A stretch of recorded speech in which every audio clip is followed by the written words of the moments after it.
Assalamualaikum warahmatullahi wabarakatuh. Assalamualaikum warahmatullahi wabarakatuh.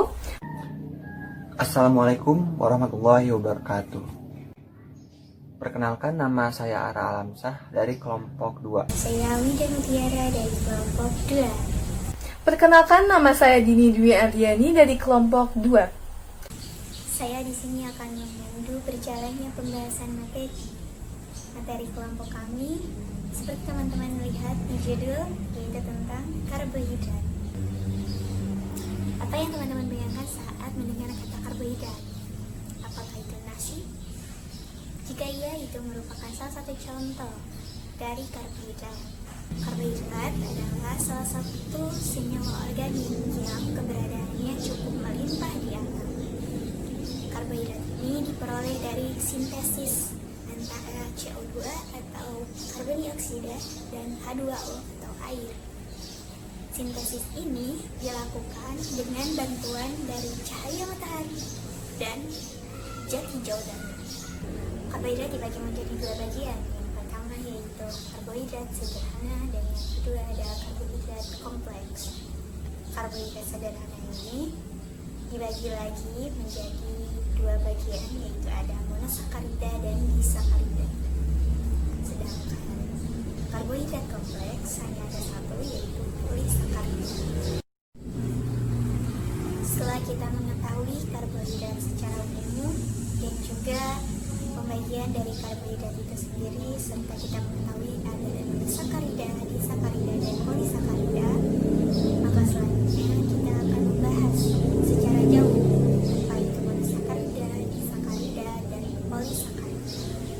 Silakan kepada Dini Dwi Andriani untuk membahas tentang monosakarida. Di sini saya akan membahas tentang monosakarida.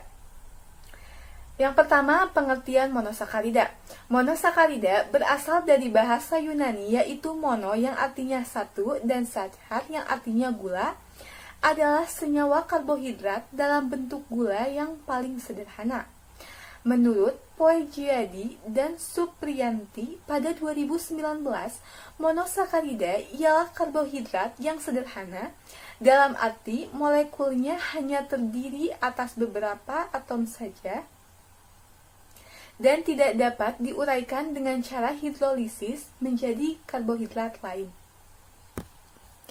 Yang selanjutnya, yang kedua, ada ciri-ciri monosakarida. Yang pertama, kristal padat monosakarida tidak berwarna dan larut dalam air, tetapi tidak larut dalam pelarut nonpolar.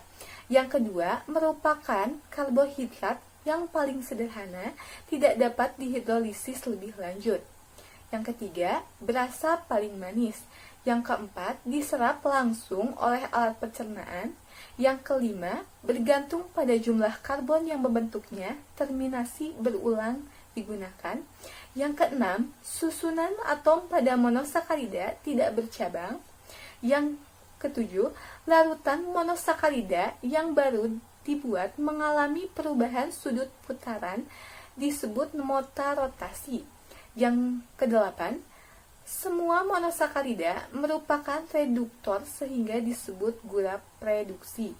9. Satu karbon dari atom karbon membentuk ikatan ganda dengan atom oksigen membentuk gugus karbonat. Yang ke-11, Yang ke-10, bila gugus karbonat membentuk pada ujung rantai karbon, monosakarida ini memiliki aldehid sehingga disebut aldosa. Yang ke-11, apabila gugus karbonil terbentuk pada atom karbon yang lain, monosakarida ini adalah suatu keton dan disebut ketosa. Yang ke-12, larutannya bersifat optis aktif. Yang ketiga yaitu macam-macam monosakarida. Yang pertama yaitu gula 3 karbon atau teriosa. Yang kedua yaitu gula 4 karbon atau tetrosa. Yang ketiga yaitu gula 5 karbon atau pentosa. Yang keempat yaitu gula 6 karbon atau heksosa. Yang keempat yaitu klasifikasi monosakarida. Yang pertama itu glukosa. Glukosa adalah salah satu karbohidrat terpenting yang digunakan sebagai sumber energi bagi manusia. Yang kedua yaitu galaktosa. Galaktosa merupakan suatu aldoheksosa. Monosakarida ini jarang terdapat bebas di alam. Yang ketiga yaitu fruktosa. Fruktosa ditemukan oleh kimiawan Perancis pada tahun 1847. Berasal dari bahasa Inggris fruktosa lepoluce atau gula buah. Monosakarida yang ditemukan di banyak jenis tumbuhan dan merupakan salah satu dari 3 gula darah penting bersama dengan gluktosa dan galaktosa yang bisa langsung diserap ke aliran darah selama pencernaan. Fruktosa murni rasanya sangat manis, warnanya putih, berbentuk kristal padat dan sangat mudah larut dalam air. Fruktosa merupakan gula termanis terdapat pada madu dan buah-buahan fruktosa. Yang keempat, manosa. Manosa adalah monomer glukosa dengan gugus heksosa. Kata manosa jarang terdapat pada makanan karena tidak dapat dicerna dengan baik oleh manusia. Yang kelima yaitu ribosa. Ribosa adalah gula pentosa yang ditemukan dalam semua sel tumbuhan dan hewan. Yang selanjutnya yaitu silosa. Silosa adalah suatu gula pentosa yaitu termasuk monosakarida dengan 5 atom karbon dan memiliki gugus aldehida. Silosa mempunyai serbuk habrum tanpa warna yang digunakan dalam penyamaran dan pewarnaan dan dapat juga digunakan sebagai bahan pemanis untuk penderita kencing manis yaitu diabetes mellitus. Yang ketujuh dan yang terakhir adalah arabinosa. Arabinosa disebut juga pektin atau pektinosa. Arabinosa bersumber dari getah Arab, plum, dan getah ceri. Nah, arabinosa digunakan dalam obat-obatan dan medium pembiakan bakteri. Terima kasih Teh Dini atas pemaparannya yang begitu jelas, begitu banyak, dan semoga ini menjadi manfaat untuk kita semua ya. Teman-teman semua dapat memahaminya dengan baik apa yang disampaikan oleh Teh Dini ini ya. Kita akan membahas tentang disakarida. Disakarida akan dibahas oleh saya sendiri. Kita sekarang berada di pembahasan kedua, yaitu disakarida. Disakarida secara bahasa merupakan 2. Sakar yaitu gula, jadi disakarida adalah 2 gula. Secara perinciannya, disakarida merupakan senyawa karbohidrat yang terbentuk ketika 2 monosakarida mengalami reaksi kondensasi yang melibatkan terlepasnya suatu molekul kecil seperti air dari bagian gugus fungsi saja. Sifat dari disakarida ini yang pertama yaitu mempunyai rasa manis, yang kedua larut dalam air, dan yang ketiga mengalami hidrolisis. Ternyata disakarida ini memiliki klasifikasinya. Dibagi menjadi 2 jenis disakarida. Yang pertama ada disakarida reduktor, di mana satu monosakarida gula reduktor masih mempunyai satu gugus hemiasetal bebas. Contohnya selobiosa dan maltosa.